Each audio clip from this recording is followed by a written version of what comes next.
wrestling fans, thanks for clicking on today's Strategy Rose report. The January 7th Raw with The Rock returns, and Ryback versus CM Punk is said to be all hands on deck show with virtually every major named star being called in. That's of the current roster. And then WWE has the big 20th anniversary shows, which is going to be January 14th, where they're bringing in several old names back. And they may bring back some of the names we don't see too often, since some just appeared on the recent Slammy episode, I guess. There's been being in Texas, though, appearances could be there on the Undertaker. Steve Austin and Shawn Michaels are kind of likely because they live right there. And it's also expected that WWE is going to be naming up the first announcement of who's going to be inducted to this year's Hall of Fame. And for what it's worth, regarding the January 7th show, it's said to be it's said that when the show is over, people will be talking. So they're trying to get us all geared and excited. I'm going to have to go on here. Anyway, and Vince McMahon is said to be in the every show counts mentality now, both for ratings and because WrestleMania season is coming upon us. Every Raw show from now on through the end of January is said to be stacked. Love it.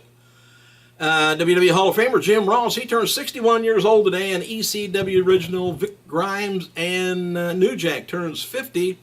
And I grew up watching this guy, midget not Hall of Famer, but fame midget anyway, Lord Littlebrook, 84 years old. Didn't know he was still around. Brock Lesnar, he's expected to return to WWE TV for multiple appearances in March, likely beginning in late February. Unless plans have changed. He's going to be building towards his WrestleMania 29 match with Triple H. Yep, still on.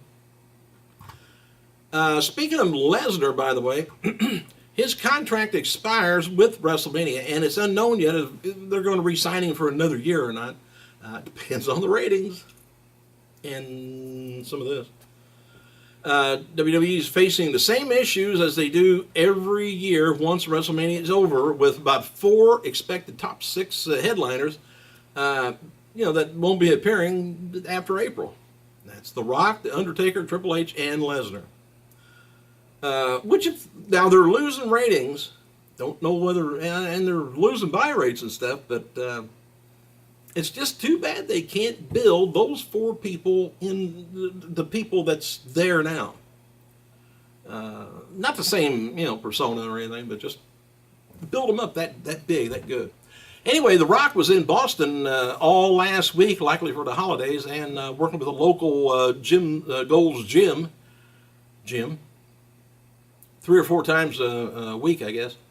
Rock is keeping low-key, and it said that he lifted heavy, but not that heavy, and lots of sets of biceps and triceps, lots of squats. Sounds like my ex-wife. Ric Flair, he's going to be wrestling for All Japan Pro Wrestling January 26th from Tokyo, Japan. I was telling you about it yesterday. And All Japan has been trying to get Flair on the big show for months, but couldn't agree on the financial terms. And Flair's son Reed will be training with All Japan. Also, it's possible part of the deal to get Rick to wrestle. I guess who's back? Oh, just look at there. He's got a sweatshirt on. Ain't that a shame? I didn't do it. His mom did. Anyway, Flair's going to be teaming with the Great Muta to face, it's going to be a tag team match anyway. With some within WWE believe that the talks of the bulk cuts around WrestleMania time that they always do may be over. That's with the team that's future endeavor people, but it may be over based on the number of hours WWE programming has now.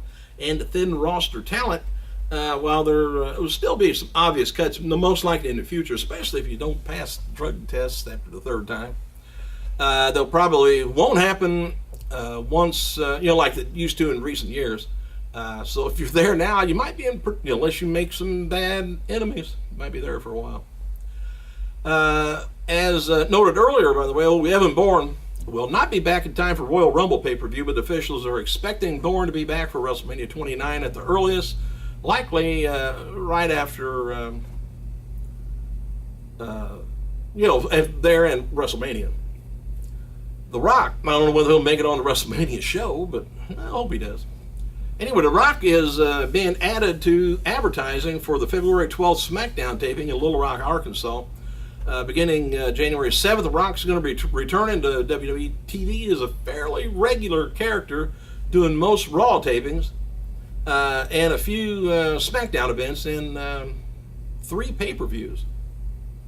Hey, by the way, just a little FYI, here's some recent WWE attendance figures. Raw 26, this 26th through the 30th. Raw in Detroit had about 10,500 fans, $450,000 gate. SmackDown that same day in Chicago drew 9,800 fans for just about 430,000. Madison Square Garden drew 14,500 for $770,000 gate. And Green Bay SmackDown 27th drew 4,000 fans. 120,000 gate. Raw Uniondale, New York did 10,500, 430,000 gate. SmackDown Minneapolis 6,500, $260,000 gate. Raw in this is December 29th, Washington D.C. did about 11,000 fans. Don't have the dollar sign, but that's all right. We can do our math. And December 30th, Raleigh, North Carolina. Raw did 6,000. And SmackDown in December 30th, Richmond, Virginia, 5,600 fans. And isn't it odd to note, Washington, D.C. on Raw show did 11,000, and the next day, of course, that may not have been one could have been televised. Another one could have been a house show. But anyway, Raleigh, Raw show did 6,000, just about half. And as noted before, old Big Show Alberto was booked at a recent SmackDown taping to air this Friday on Friday's show, but it never took place. And apparently at the last minute decision, because there was a yellow Camaro parked near the Titantron all night, presumably for Del Rio, to make his entrance with. But as noted before, WWE officials went back and forth on Del Rio's recent face turn. We don't know whether it's going to be a face or non-face. 3-man band, Drew McIntyre is finally back to his normal training after suffering a wrist injury several months ago, I guess. He tweeted, he says, "Day one, back in the gym for real in 4 months. Cast now removed 3MB's Hot Scott Enforcer is now 100% and can fully on fretboard too." Ooh. Stop that silliness. Anyway, SmackDown, the final SmackDown of 2012 scored a 1.86 cable rating with about 2.6 million viewers. Christmas edition of Raw scored a 2.21 cable rating, down 24% from the previous post-TLC episodes. This is the 19th consecutive week where Raw viewership decreased from the second hour to the third also. Of the 23 episodes since Raw went 3 hours, hour 2 and hour 3 viewership has decreased for 22 of those weeks. So what does that mean? Think about that. Ryback thanked fans for 2012 with the following tweet. He said, "Thank you all, 2012. We are just warming up 2013. We will go to a higher level. Rybackers, you make me work harder every day. 2013, feed me more." And the official WWE website has added good old Jim the Anvil Neidhart back onto the alumni section. He was removed from the website after being arrested on September 6th. That was 2010. And charged with 2 counts of possession of a controlled substance with intent to distribute, 2 counts of trafficking illegal drugs, and 1 count of forgery of a unoccupied dwelling, and 1 count of third-degree grand theft Property stolen between $300 and $5,000. Property could have been the drugs. I don't know. Hey, anyway, if you go to the WWE website, Spotlight is on Booker T, WWE.com. If I find out any more news, I'll let you know. Thanks for clicking, you guys. I gotta go.